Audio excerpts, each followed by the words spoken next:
Welcome to Live from 505, a segment where you can hear from students on tips for being successful both in and outside of the classroom. I'm your host, Miss Kayla, and I welcome you today to our session of Live from 505. We have a special guest joining us on today, and her name is Jessica. Hi, Jessica. How are you doing today? Hi, I'm doing good. How are you? I'm good. Thanks again for joining us today for a segment of Live from 505. So, before we get started, just go ahead and introduce yourself. I am Jessica Terrones. I am a senior majoring in middle grades mathematics with an add-on ESL licensure. Yes, senior year, Jessica. I'm sure that is super, super exciting. So, how has your 4 years been here thus far? My 4 years have been quite interesting. I think before the pandemic started, I started to get involved quite a lot within the College of Education, and that still continues to be the same way throughout the pandemic.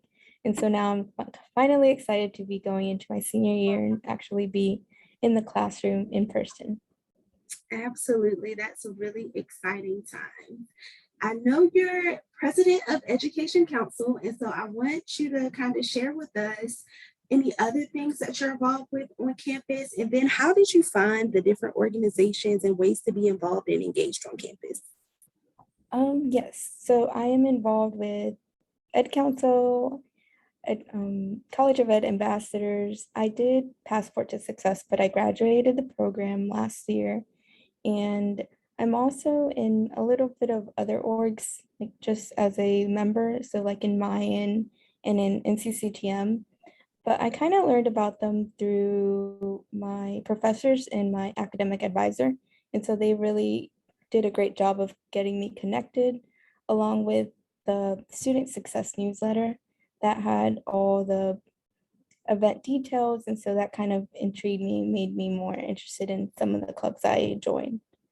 Yeah, and so how has your engagement with these student clubs, whether you were in a leadership position or not, how has that kind of enhanced your experience here so far? I think all of them provided me like different forms of professional development. So, for instance, for like NCCTM, I got more hands on experience when it comes to mathematics. But with Mayan, I got more experience with learning about students of diverse backgrounds and learning about ways to become a better teacher.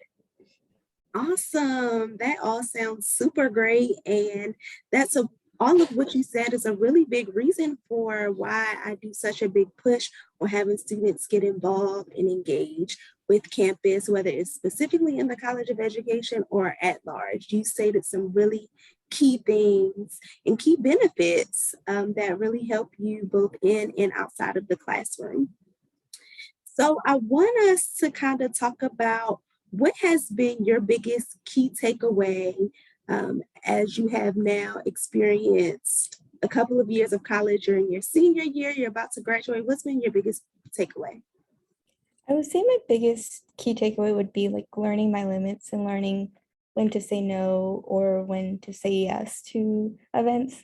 I think as we navigate college, we're immersed in so many opportunities that we often want to say yes, but sometimes it's okay to say no, even though we might feel bad at first, but it's important to take time for yourself and make sure you're getting your assignments done, your mental health comes first, and just learning to put yourself first. Absolutely. That is a great takeaway and a really big skill that some of us really just don't grasp. So it's awesome to hear that you have kind of mastered the skill of saying no. Because when you say no to others, you're saying yes to yourself and you're valuing your mental health and your peace and your wellness. And so it might be a no to someone else, but it's always a yes for yourself. So that is really great to hear and a really good key takeaway that I hope others can apply as well. Before we wrap up with our brief segment, I want us to just touch a little bit on the experience of first generation college students. So, could you just share a little bit about your experience from that perspective? Yeah. So being a first gen student, I think navigating college was a bit scary at the beginning. It's still scary even now, like to think about being the first in my family to graduate from college. But I think just being aware of your resources is very beneficial. So I knew that I wasn't alone in the process and that I had tons of support from within the student advising center or outside of the College of Ed who have supported me in making sure like my 4 years in college have gone as smooth as possible. Absolutely. That support piece is so big and so important. And so I'm glad that you found those sources of support, both within the college as well as on the campus in general. If you could give one piece of advice, word of encouragement, word of wisdom to other first generation students, what would it be? Um, I would say don't feel afraid to reach out. I think like even if you have one minor question, just ask it and you never know where it'll lead you.